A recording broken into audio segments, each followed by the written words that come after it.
Naam. Nadhani ndugu zangu mnaendelea kutufuatilia kwa pamoja na ndugu yangu Dr. Sudi. Kwa kweli Allah akulipe kila la kheri ndugu yangu kwa mafunzo au kwa kutupa mwanga sawa na jamii yetu ambayo tumo ndani yake hivi sasa. Nikiendelea na maswali Dr. maana maswali ni mengi sana lakini utanivumilie. Sasa naona ni masikitiko makubwa sana jamii yetu. Kama jamii leo hivi sasa familia kama familia pako hivyo, pako wenye wazungumzi na pako inafikia mpaka hivi sasa na kupeana kitu wapeani, mpaka inafikia mmoja akipatwa na tatizo watembeleani, mpaka kila mtu anakuwa kivyake.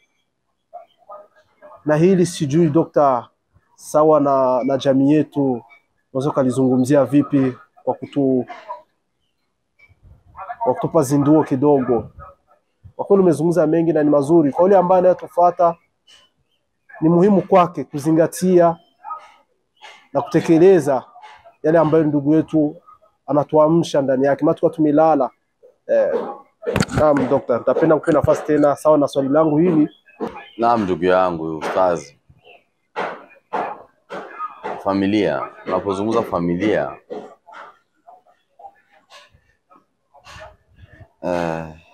ni kweli Waswahili wanakuambia familia wengi huwa na misiba mingi. Tuko wengi na tuna miaka zaidi ya 100. Labda hii purukushani, kutokuelewana ni miongoni mwa matokeo ya kuwepo wengi. Na wingi wetu umefanya tuna lugha moja tunayozungumza. Tunaichangia lugha moja. Ni jamii kidogo ina fursa ya kuwa na mitani baina yetu. Tuna mambo mengi hata isiwi na saba ya kidamu, lakini tuna mambo mengi yanayotukutanisha. Nafikiri tuko na nafasi kubwa sana ya kuungana, ya kuwa kitu kimoja, ya kuheshimiana basi. Ila tunajisahau, nimesema mwanzo, pia tunakurupuka. Lakini tungezingatia kwamba huyu umoja wetu sana sana wa familia ya damu ni lazima na ni amana. Ole wake atakayevunja familia, ole wake atakayekata udugu. Nafikiri ndio mafunzo ya imani yetu. Sidhani kama mtu ana nafasi ya kuikaa kwenye mtume atakuwa anashereheshea watu wake wala anajisifia kwa sababu inabidi mtume anasema oaneni mzaane nje njisifie siku ya kiyama. Sidhani kama atajisifia na familia za hivyo. Sasa mimi sioni binafsi, sioni sababu inaweza kufanya wanafamilia kutokuwa pamoja, kutokugomba. Sioni kitu kinaweza kufanya wanafamilia kutokukubali kuchangia jambo chungu. Watu wachangie vyungu.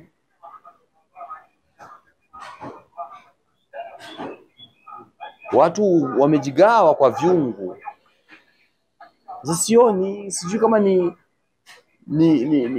kutokushiba itatufanya tusichangie. Sijui kama lakini sioni. Kwa sababu hii Uislamu tunafuataga, tunafundishwa na mashehe wetu misikitini. Tuelewe kwamba Uislamu umejengeka kwa misingi ya jamaa. Hakuna Uislamu wa chamo cha nani, Uislamu wa kila mtu kivyake, Uislamu wa vie prive hauwagi. Uislamu ni jamaa. Na hiyo jamaa inaanza na familia. Kwa sababu mtakuwaje na watoto, mtakuwaje na watu wengi kama familia hazikuwa, kama watu wakooana. Sasa kuvunja udugu wa familia, kuvunja heshima ya wanafamilia, unauvunja Uislamu. Sijui kama inaeleweka hiyo, lakini unauvunja Uislamu kwa njia moja au njia nyingine. Sasa mwanafamilia ambaye eti hasemeshani na mwenzake kwa sababu ilifikia kugawa mirathi, hakuridhishwa na hiyo habari. Mwanafamilia ambaye anakataa kusema na dada yake kwa sababu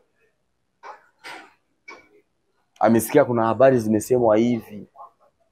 Tuko binadamu, watu wakasirika, ni kweli, lakini kufikia hatua ya kukata udugu sijaona sababu.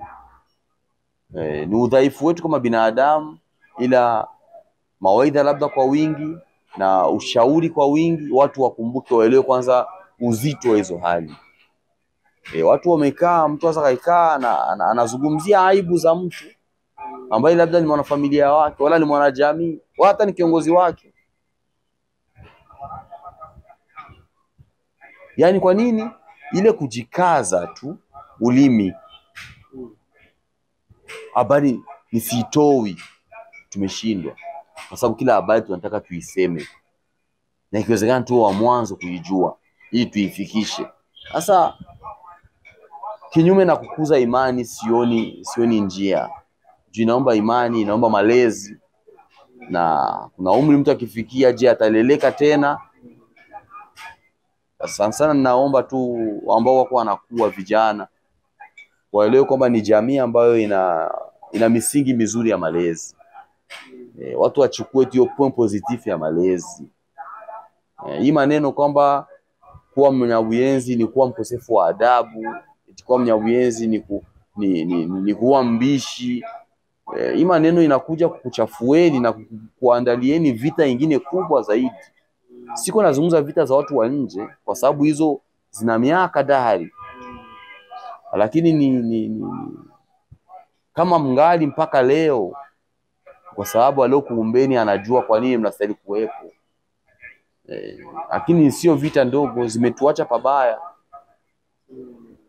Kukaa usipendwi, kukaa ubaguliwe, kukaa uchonganishwe, kukaa utengwe, hautobaki salama.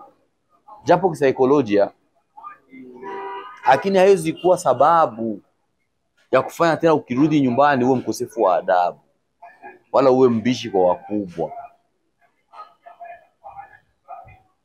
Usiwaheshimu kina mama.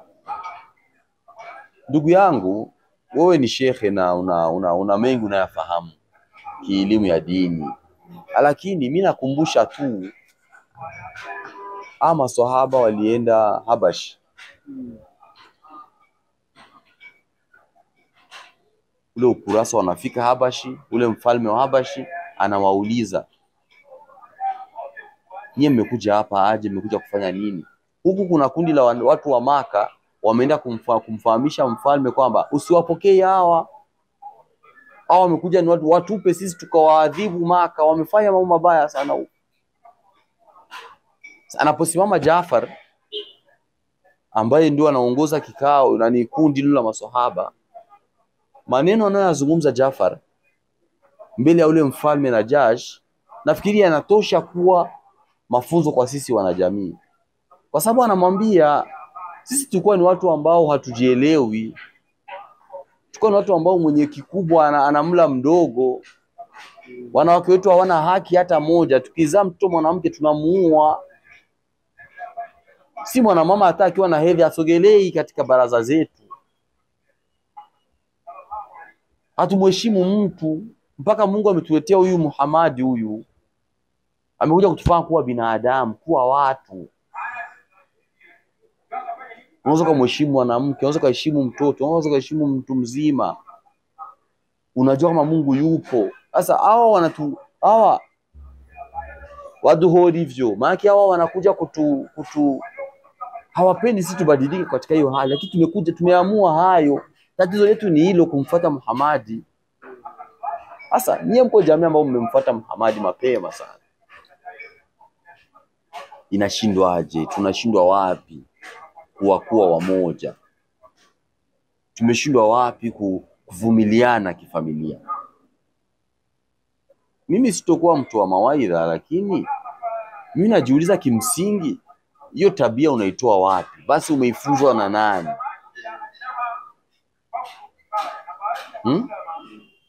Ya chuki mpaka na maskini, na hata ufanye chuki utaishia wapi?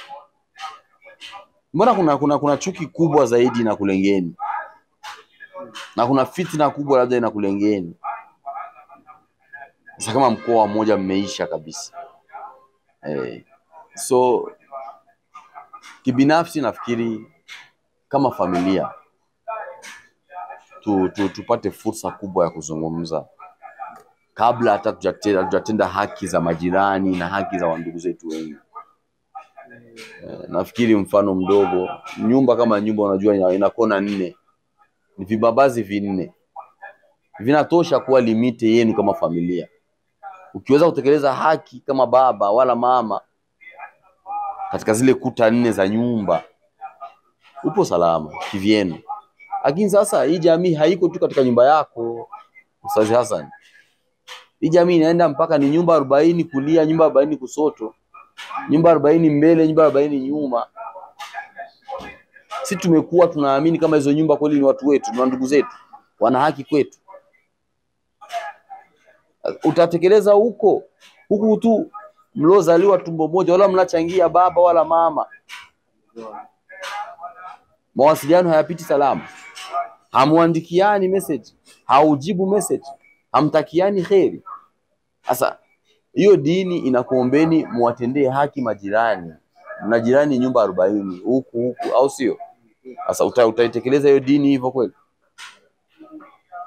Asha na Mtume Muhammad tunaambiwa kwamba alikuwa ni rahmatan lil alamin, ni kwa watu wote, si kwa Waislamu tu. Tunaisema jamii, si jamii ya Waislamu tu, tuna ndugu zetu ambao si Waislamu. Hivi mtu akienda kuwauliza hao Waislamu wa leo mnaishi nao aje, watatusema vizuri hao? Hivi hao wakiwa na deni hao wanapata wanakopwa na sisi kiwepesi?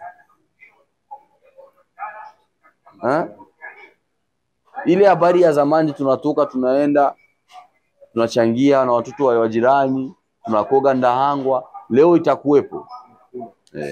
Sasa pamefikana leo na mafuta hamna, labda au madogo katika nchi, ni kila mtu atoke na gari yake tuende tukazike. Tukachangia basi tukaenda kuzika, au kwenda kwenye basi sio ufahari.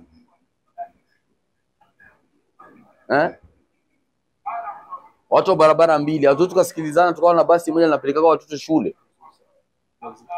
Kwa hali ngumu kama hizi tutajua hali.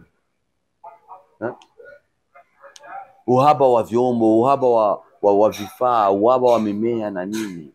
Nafikiri tukikuwa wenye kuelewana, tukachangia vidogo vyenye vipo, kila mmoja anataka apore vyake vingi, wengine hata wasipati kazi yake. Sasa nafikiri ni hiyo kujisahau, kutokuelewa ujumbe sawa sawa na kukurupuka. Lakini tungali na uwezo, kwa sababu tuna kitabu, tuna walimu, tuna mwongozo. Ni sisi kukumbuka, tukaelewa tunastahili kuishi aje katika maisha yetu kawaida.